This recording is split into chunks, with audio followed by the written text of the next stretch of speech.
প্রতিটি শিশুর জন্য 2 বছর পর্যন্ত মায়ের দুধের বিকল্প নেই, একথা এখন সবারই জানা। কিন্তু 6 মাস পর্যন্ত শুধুমাত্র মায়ের দুধ পান করানোর পরিসংখ্যানটা মাত্র 56%। কর্মজীবী মায়েরা নিরুপায়, এছাড়াও আরও নানা বাস্তবতায় আজ পালিত হচ্ছে মাতৃদুগ্ধ পান দিবস।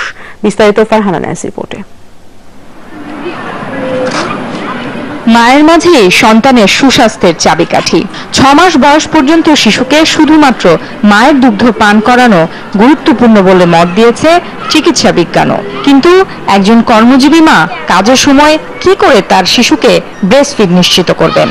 ডে কেয়ারের ব্যবস্থা কিন্তু আমাদের দেশে খুব কম। কর্মক্ষেত্রে যদি আমরা ডে কেয়ারের সুব্যবস্থাটা ইনফ্যাক্ট নিশ্চিত করতে পারি, তাহলে এই সমস্যাটা অনেকটাই কাটিয়ে উঠতে পারবে। পাবলিক প্লেসগুলোতে যখন আমরা যাই, সেখানে কিন্তু এই ব্রেস্ট ফিডিং যে একটা জায়গা প্রয়োজন, সেটার একটা বড় ঘাটতি আমাদের দেশে রয়েছে।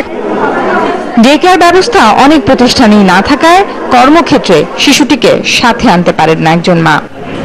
অন্যদিকে সরকার নির্দেশিত 6 মাসের মাতৃত্বকালীন ছুটিও পাচ্ছেন না অনেকে।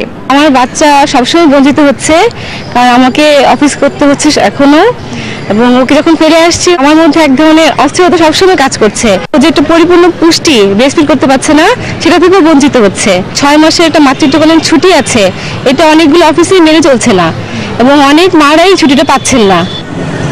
মাতৃদুগ্ধের অপূরণীয় প্রয়োজনীয়তার বার্তাটি হয়তো সব শ্রেণীর মায়েদের কাছেই পৌঁছেছে, কিন্তু বুঝেও পেটের দায়ে সন্তানকে ফেলেই মাকে যেতে হচ্ছে কাজে।